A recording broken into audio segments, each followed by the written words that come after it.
In the name of the Father, and of the Son, and of the Holy Spirit. Heavenly Father, Lord, we thank you so much for this beautiful day that you've given to us, Lord. And thank you, Lord, for the favor that you've given, Lord, to Councilor Bernie, Lord God. Lord, kaninga panahon, Lord, mahimo na you, Lord God, ang iyahang mga plano, Lord God, for the advantage of the city and of the public, Lord. I pray, Heavenly Father, that your wisdom, Lord God, will be upon him, Lord God, as he speaks, Lord God, and speak his mind, Lord God, this afternoon in the session hall. I pray, Heavenly Father, Lord, na imugid siyang ubanan, Lord God, and Lord, your protection will be upon him, Lord God. Sa asa siya, Lord God, paglakaw-lakaw, Lord, gikan sa iyahang pag-start karon, Lord, sa pagtihang pagkakonsehal, Lord God, hantod, Lord God, nga maiyahang mahimo gyud, Lord, ang iyahang mga plano sa syudad. And Lord, I... Sino na yung itong natrabaho na ito, Ani? Sorry, ba? Tatak CDP.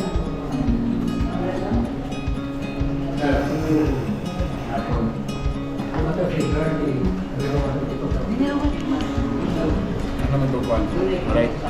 Yo, what's up, guys?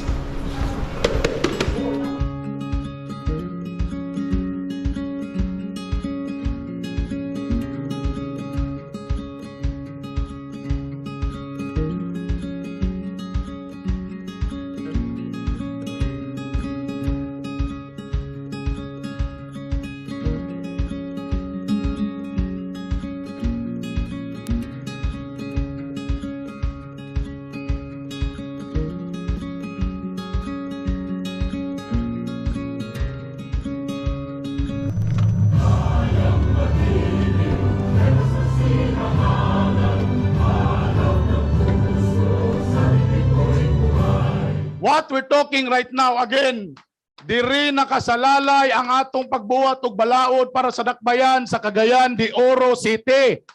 Diri pa lang, if we are not democratic, gitamas-tamasan ang minority, to be honest, lalimang ta. Ang power sa Vice Mayor, muagi pa.